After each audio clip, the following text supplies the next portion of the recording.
The stroller she pushed was bright yellow. I remember that first. It had tiny suns printed all over the fabric, and the baby inside was asleep, mouth hanging open like he hadn't a care in the world. Neither did she, apparently. Until she saw me. She didn't notice right away.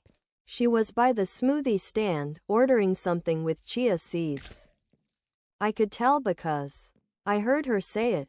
"Extra chia, please." Like she'd never screamed at me for buying the wrong almond milk 2 years ago. I stood behind a row of overpriced massage chairs, clutching a stupid microwave box, frozen. I should have walked away. But instead, I stared. Like some pathetic deer staring down headlights that looked a whole lot like my ex-wife's eyes. Then it happened. She turned. Her head tilted first, casual. Then her eyes caught mine, and everything shifted. I wish I could describe it. The way her lips stopped moving mid-sentence. The way the color in her face vanished so quickly, I thought she might faint. She looked like she'd seen a ghost. I felt like one. My hoodie was damp from rain. I hadn't shaved in a week. My left shoe was untied. Meanwhile, she looked like a lifestyle blog. Wavy hair, oversized cardigan, smile that had just been real, now twitching into panic. I hadn't seen her in 748 days. Yeah, I counted. And there she was, holding the baby she made with him. She said something. I couldn't hear it. My ears were ringing. It might have been, "L" or, "Oh my," or maybe just a breath. But I knew what she was thinking. What is he doing here? I wanted to laugh. What was I doing there? That mall had been our escape on rainy Sundays. The frozen yogurt place was still there, where she used to beg for double mochi. I remember the exact corner where she once kissed me between the escalators, whispering, "Promise we'll never fall apart." She broke the promise in the middle of a Wednesday afternoon. Soon. She hadn't texted, hadn't called. Just disappeared. Left behind a house with 2 toothbrushes still in the cup, her wedding ring on the coffee table, and a voicemail that began with, "Please don't be mad," and ended with, "I'm not coming back." And yet, here she was. Alive. Blooming. Complete. With his child. I didn't approach. Not yet. I watched her pick up her drink, bounce the baby gently, and glance around nervously. Slowly, as if I might vanish if she blinked hard enough. But I didn't. I stepped forward. She saw me move, and her body stiffened like I'd drawn a weapon. The baby stirred. The stroller wheel squeaked as she backed at an inch. My voice cracked when I finally spoke, not some clever comeback or biting insult. No, just a single question, soft and flat. "Is that him?"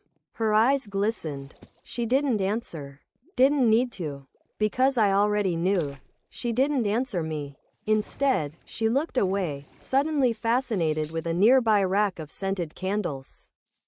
The baby gurgled, loud, oblivious, happy, while she pretended like my question hadn't sliced through the 2 years of silence between us. I took another step forward. Not because I wanted to intimidate her. I didn't. I just wanted her to look at me properly. Like a human. Not a mistake. Not a phase she outgrew. Her fingers fidgeted with the edge of her smoothie cup. Up. She glanced down at the baby, her baby, as if hoping he'd magically distract me. But he didn't. My eyes were locked on her, and my chest was tight like I'd swallowed gravel. I repeated the question, slower this time, like maybe she didn't hear it the first time. "Is that his kid?" I motioned slightly toward the stroller, not trusting myself to say his name. "Curtis."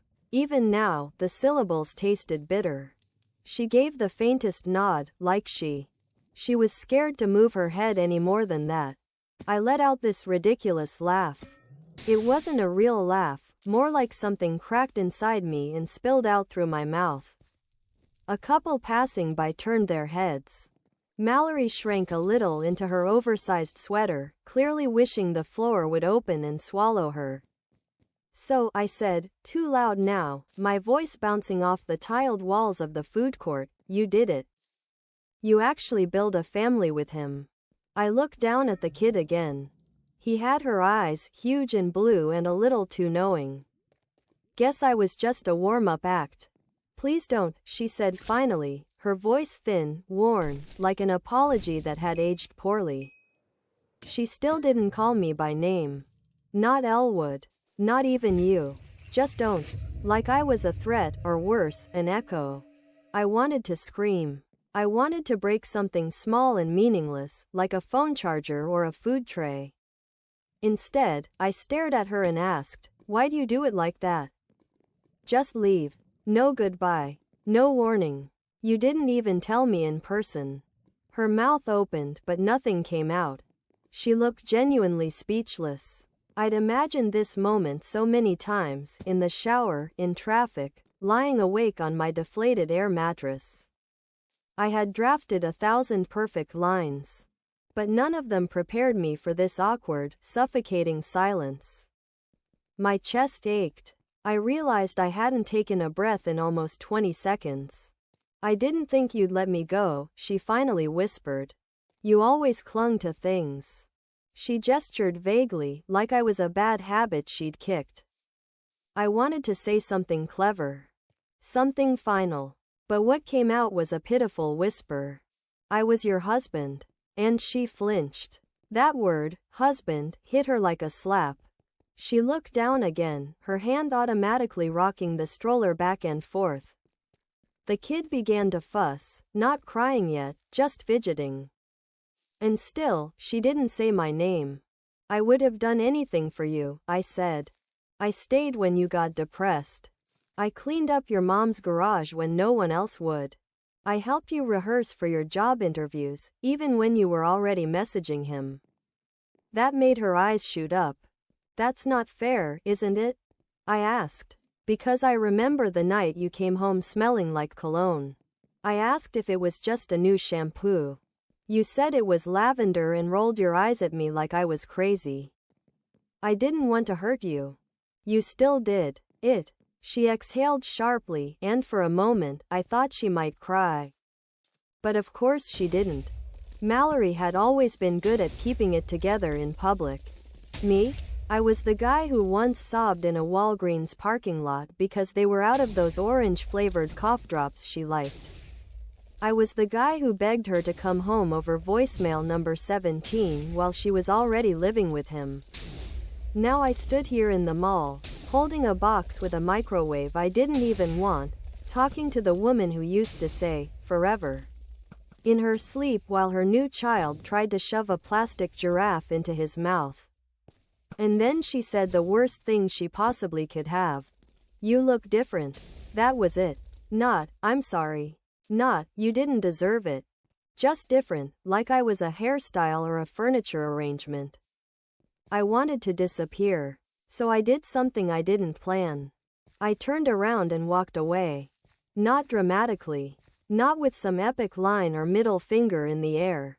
I just left, box in hand, head, shoulders hunched. I walked past the candle display, past the pretzel stand, out the automatic doors into the gray afternoon drizzle. And as they slid shut behind me, I realized something strange. For the first time since she left, she was the one watching me leave. I thought that would be the end of it, just walking away, letting the glass doors slide shut behind me like curtains after a humiliating performance. I didn't expect anything else from her. I certainly didn't expect the sound of quick footsteps splashing through puddles behind me. Elwood, wait. It was the first time she'd said my name in over 2 years. I froze under the awning outside the mall, gripping the box tighter like it might keep me grounded.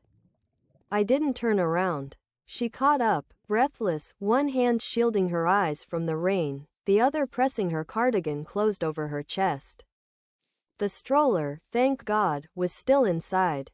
I think she left it with one of those kiosk workers. Or maybe she didn't care. I don't know. I couldn't stop staring at the parking lot, the gray sky above it, the thin thread of steam rising from the pavement. She stood beside me in silence for a few seconds, her breathing the only sound between us.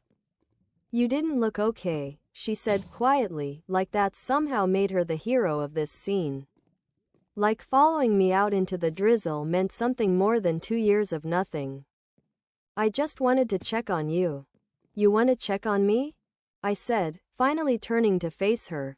After you erased me from your life like I was a typo? That's not what I did. You ghosted me, Mallory. I left a letter. You left a document with bullet points. She flinched again. I almost felt bad. Almost. Her hair was damp now, her mascara slightly smudged under one eye. For a moment, she didn't look like the polished woman from Instagram. She looked like someone caught in the act of remembering everything she tried to forget. And I realized, maybe she wasn't here for me. Maybe she was here for her guilt. Out. I couldn't face you, she said finally, her voice almost lost to the wind. You would have talked me out of it. That hit harder than I expected. You're damn right I would have, I said, my voice cracking at the edges. Because I believed in us. Because I thought you were just tired or confused. I didn't think you were building a whole other life with someone who drinks his coffee out of a mason jar. She laughed then. A real, tiny laugh. It made me sick. You still do that thing, she said, wiping under her eye. Why? What thing? Make jokes when you're breaking. And just like that, I hated her again. Not in the dramatic, movie-ending way. It was quieter than that. Like hating someone for knowing you too well after they've stopped deserving to. I turned back to the lot, the wind pushing drizzle into my face. My hoodie was soaked through. Why'd you really come out here? I asked without looking at her. You wanted to make sure I'm not going to throw myself into traffic? Or just check if I still wear sad shoes? She didn't answer at first. I almost thought she'd finally walk away. But then, quietly, she said, I had a dream last month. You were standing at the end of a dock. You didn't look at me. You just walked into the lake and disappeared. When I woke up, I couldn't breathe. I didn't know what to say. For a few seconds, I just stood there, blinking away the rain, unsure if the wetness on my cheeks was just the weather or something else. Why do you care now? I asked. Because you mattered. You still matter. Just not in the way you want to. That was worse than a slap. Worse than the letter. Worse than every silence she gifted me over the last 748 days. I finally looked at her. Well, Mallory, I said softly, you don't get to decide how much I matter anymore. And then I walked. This time, she didn't follow. I could feel it in the air, the shift. The resignation. Maybe she finally understood that you can't circle back after carving someone out of your life with surgical precision. You don't get to mourn what you murdered slowly. I reached my car, put the microwave in the passenger seat, and sat behind the wheel with my hands trembling. In the mirror, I could still see her standing there in the rain. But she didn't move. She just watched me drive away. I thought that would be it. A final scene. Curtains down. Her watching me from under that leaking mall awning while I drove away with the saddest microwave in North America beside me. But this story refuses to end where I need it to. I learned it the hard way, 3 days later, when I got a letter in the mail with no return address. No envelope. Just a folded paper shoved inside a torn greeting card sleeve with cartoon raccoons on the front. It looked like it had been written in a rush, the pen barely keeping up with the thoughts. But the handwriting was familiar. Slanted. Sharp. Mallory's. And across the top, scrawled above the first sentence, were 5 words I wish I never read. You don't know the half. I stared at those words for a long time, sitting on my unmade bed, the letter heavy in my hand. The microwave still wasn't unpacked. I hadn't eaten anything except dry cereal since the mall, and now she was writing me cryptic notes like this was some sort of treasure hunt or a trap. The first line? Curtis was never supposed to be permanent. My stomach turned. What was that supposed to mean? A fling? A placeholder? The father of her child was temporary? She went on, said she didn't mean to get pregnant, and that Curtis pushed for the baby. That after the child was born, things weren't what she thought they'd be. His charm, the laughs, the late-night energy, it all fizzled once real life set in. She talked about how he changed, how he started drinking more, how he stopped listening, how he once vanished for 2 days and came back with a black eye and no explanation. And then came the part that made me sit up. I've never told anyone this, but when I left you. No. I was already 3 months pregnant, and I wasn't sure it was his. My hands started shaking so hard the paper crackled. I had to set it down and walk away. I paced the apartment like a trapped animal. 3 months? 3? That would mean there's a real chance. No, no, no, no. That couldn't be. I went back to the letter. Curtis didn't ask questions when I told him. He wanted the idea of a child more than the truth. He said if we didn't know for sure, we'd just say it was his. And I was too ashamed to stop him. I wanted to bury it. I convinced myself it was his. And maybe it is. But I don't know. And now, I can't stop wondering. I dropped the letter. I sat on the floor and stared at the fridge. My mind was buzzing with half-formed thoughts, none of them helpful. I remembered the baby. His eyes. Those same deep blues I used to see in the mirror when I actually looked at myself. It wasn't just a meeting at the mall anymore. This wasn't just about her leaving me and replacing me with a cardigan-wearing startup guy. This was about a child. And maybe, just maybe, my child. I picked up the letter again. The rest of it was jumbled. Regrets. Guilt. Some line about how she sometimes wonders what would have happened if she'd told me sooner. A closing that said, I'm not asking for anything. I just thought you deserved to know. Deserved to know? I wanted to scream. I deserved a hell of a lot more than this torn-up confessional stuffed in a dollar store raccoon card. But still, I couldn't stop thinking about it. That baby. That stroller. That gummy smile. Those eyes. What if I'd walked right past my son? What if Mallory didn't just walk away from me? What if she took my child with her? I didn't sleep that night. Not a single minute. I sat on the edge of my bed in the same clothes I wore to the mall, rereading her letter until the words lost meaning. He might be yours. That line looped in my head like a song I didn't ask for. It wasn't just the betrayal anymore, it was something much deeper. I might have lost a child I never knew I had. And worse? He might have been sleeping under another man's roof for the last 2 years, calling him dad. By sunrise, I was pacing the hallway like a lunatic. I pulled out my old laptop, the one with food crumbs under the keys and stickers from when Mallory thought she wanted to start a blog, and opened a new tab, paternity test without mother's consent. That search led me down a dark rabbit hole.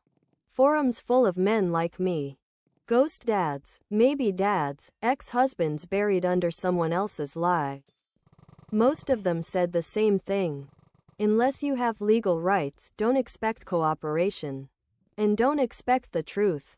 But I wasn't looking for cooperation. I was looking for closure. I hadn't spoken to Mallory since the letter. I wanted to scream at her. I wanted to cry. I wanted to ask her how long she planned to keep that information hidden. Was she going to wait until he turned 18? Or maybe just never tell me at all?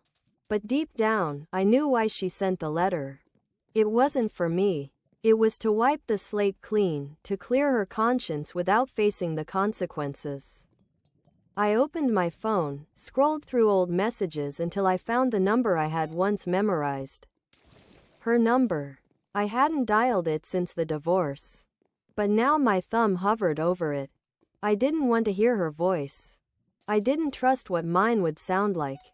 So, I sent a single text. We need to talk. Face to face. Please don't bring him. I stared at the typing bubble that came and went. Came and went. Then nothing. No reply. I waited 5 minutes. 10. I tossed the phone across the couch and buried my face in my hands. It rang 20 minutes later. Her voice was quiet, flat, like she was trying not to wake someone else. "I'll meet you," she said. "Tomorrow. But only for 10 minutes. This doesn't change anything, but it already had." The next day, we met at a park bench just outside the neighborhood where we used to live, neutral territory. She wore sunglasses even though it was cloudy. She looked tired. Her hair wasn't done, and she had a stain on her sleeve. It was the first time in years she looked imperfect. Strangely, that made her feel real again. I got right to it. "I want a test." She didn't answer at first. She just picked at a loose thread on her sleeve and said, "I knew you'd say that." "So?" She exhaled. "What do you want me to do, Elwood?" "Just take him to a lab and tell Curtis." "What?" "Surprise. The kid might not be yours." "Curtis doesn't matter. I do." "That's not fair." "None of this is fair. I spent 2 years grieving a woman who never even buried me properly. And now you're telling me I might have missed my own son's first steps, first words." "Stop it." "Why?" "Why? Because it hurts?" "Good." She looked away. Her hand trembled slightly, and I could tell she wanted to cry. But again, she didn't. I always hated that about her. That ability to wall off everything. To blink once, smile tightly, and pretend the ground wasn't crumbling beneath her. "I didn't want to destroy anyone's life," she said. "You already did." Silence. Then, just when I thought the conversation was over, she pulled something from her coat pocket. A photo. A small, bent Polaroid of the boy, Cedar, sitting in his sandbox with a plastic dinosaur in one hand. He was looking up at someone, mid-laugh. His hair was a mess. His cheeks were full. And those eyes. "Tell me they're not yours," she said, and for the first time, her voice cracked. I took the photo, stared at it for a long time, and felt something break inside me. Not the grief. Not the anger. Something worse. The terrifying hope that maybe, just maybe, I still had something left to fight for. "Do the test," I said. And then I got up and walked away before I lost whatever was left of me. The wait nearly killed me. It took 12 days. 12 long, bone-cracking, nerve-twisting days to get the results. During that time, I couldn't focus on anything. Couldn't work, couldn't sleep, couldn't even sit still long enough to finish a sandwich. Language. Every time I closed my eyes, I saw the boy's face, his wide eyes, his round cheeks, his laugh I'd only heard once from a distance. I kept asking myself questions that no one could answer. Would he like dinosaurs because I did at his age? Did he sleep on his side like I do? Did he cry at loud noises? Did he even know who I was? When the envelope finally came, I just stared at it for a full hour. It was plain, white, and impossibly light. I don't know why I expected it to weigh more, maybe because it held the future in it, or at least the version of it I'd quietly built in my mind. The moment I opened it, I knew it would change something. I just didn't know which part of me would be left standing after. It was positive. 99.9%. He was mine. I didn't cry. I thought I would. I thought I'd break down or laugh or throw something. But I didn't. I just sat there on my kitchen floor, holding a truth I never asked for and wondering how long she'd known. How long she'd lived beside me, inside our home, pregnant with my child and keeping it to herself. I called her. She didn't pick up. I called again. Nothing. I drove to her place. Curtis opened the door. He didn't look surprised. That's what hit me first. He looked resigned, like he'd been expecting this moment to arrive like a train he couldn't stop. His eyes were duller than the last time I'd seen him, less smug, more worn out. His jaw was tight, his hair messy, like fatherhood hadn't been the romantic dream Instagram filters had promised. "She's not here," he said flatly. "Then you and I are going to talk," I replied. He didn't move, just leaned against the doorframe and crossed his arms. "I know." I blinked. "You know what? That is yours," he said without even flinching. "I've always known." The silence after that was volcanic. Something inside me snapped, not violently, just permanently, like a door closing for good. I couldn't understand what he was saying. I needed him to repeat it, to explain it, to admit it wasn't real. But he didn't. He just kept talking. "She told me before he was born, said it might not be mine. But I didn't care.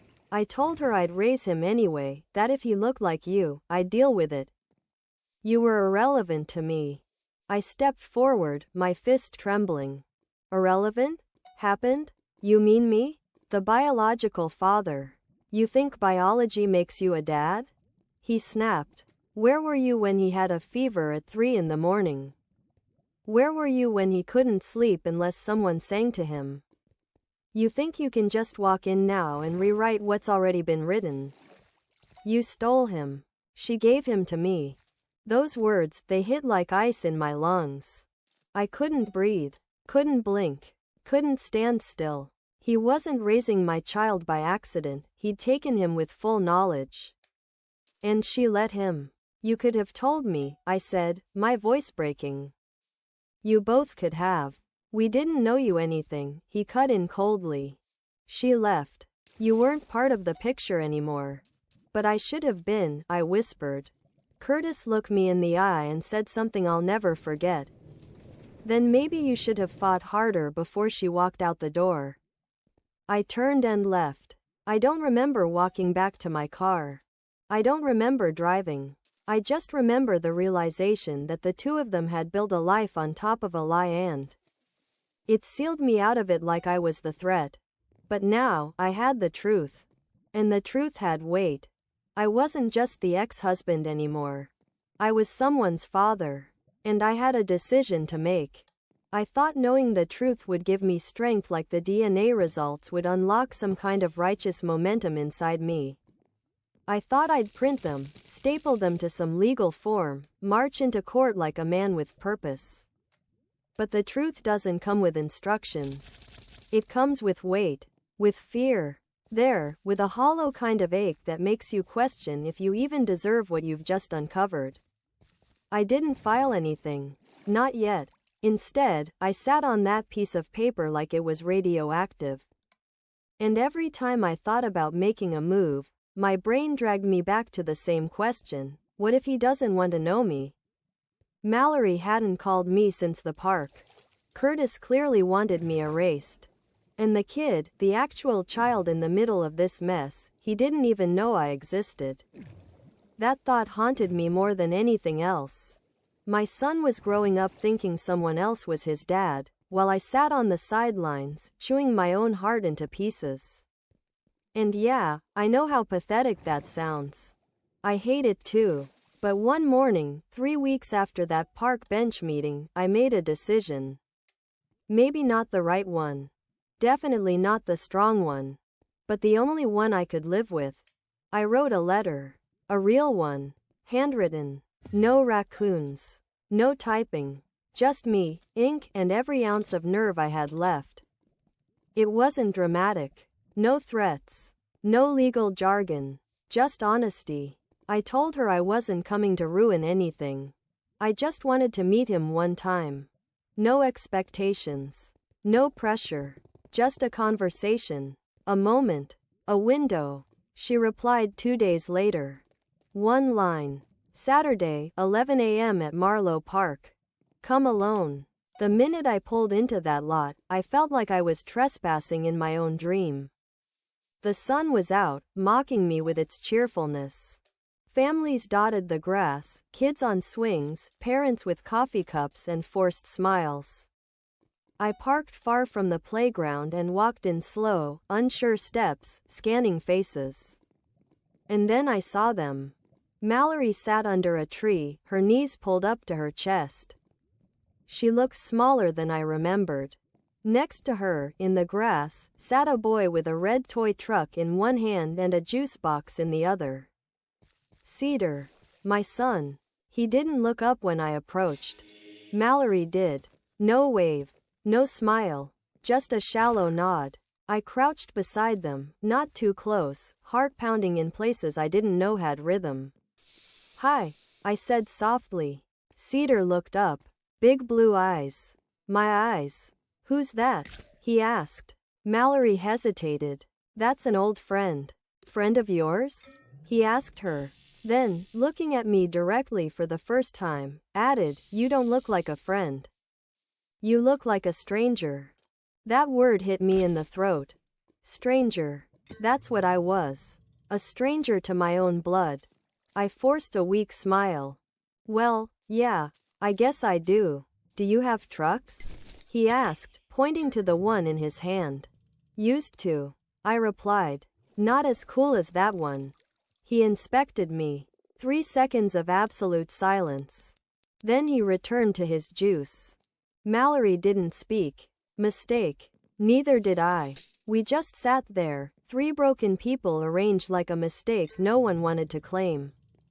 I watched him play for 20 minutes, asked him 2 questions, got 3 answers. At one point he looked up and said, "Your shoelace is weird," and that was the most direct connection we had.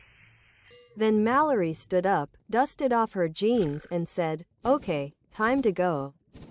I didn't argue, didn't beg, just nodded and stood slowly. As she packed his things, I crouched beside him once more and whispered, "Maybe I'll see you again sometime, buddy." He didn't respond, but as they walked away, just before they turned the corner, he looked over his shoulder and yelled one word. "Bye, stranger." I stood there frozen. That word again. Stranger. It echoed in my chest like a closing door. I had met my son, and I was nothing more than a visitor in his story.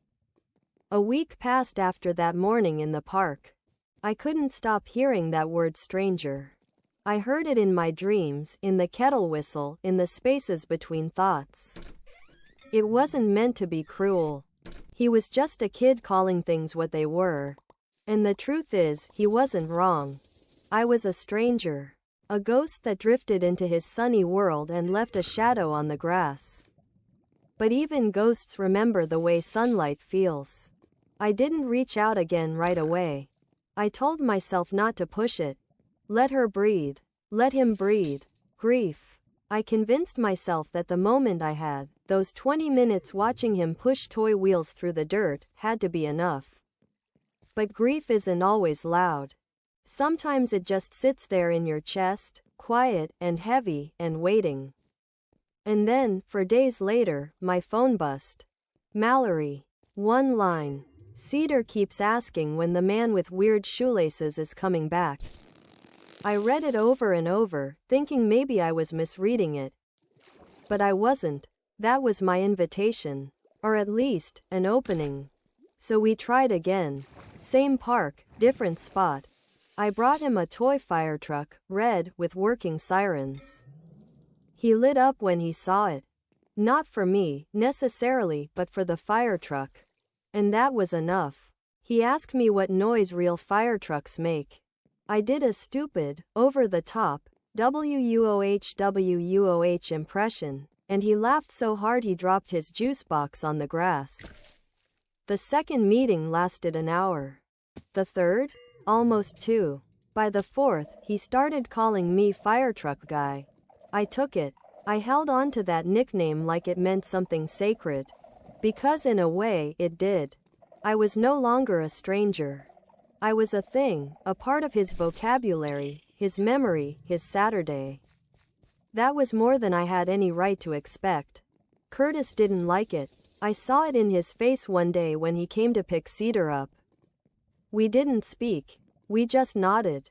Civil, careful, like 2 men holding opposite ends of a very fragile thread. I could see the uncertainty in his eyes. Maybe even fear. But I didn't come for revenge. I didn't want to destroy his role, I just wanted my own. And surprisingly, Mallory understood that. She began inviting me to more than just the park. Play centers. Story time. A science museum. Cedar liked rockets. He liked ketchup on everything. He hated loud toilets and loved bubble wrap. Every week, I learned something new about him, and every week, I feared it would all get taken away. But it didn't. It kept growing slowly, unevenly, like something planted too late in the season, but determined to bloom anyway. And one afternoon, while we were sitting on the floor of a bookstore, flipping through a picture book about sea turtles, he leaned against my arm and said softly, slowly, without even looking up, "You feel like a dad." I didn't respond right away. I couldn't. My throat closed. My heart dropped. I blinked too fast and hoped he didn't notice. But he did. "Are you crying?" he asked. "Oh, no." I coughed. "I'm allergic to turtle books." He laughed, shook his head like I was ridiculous, and kept reading. That moment, that single sentence, stitched something inside me that I thought would always stay torn. We're still figuring it out. There's no rule book for this kind of thing. I don't know what to call our arrangement. I don't know what the future holds.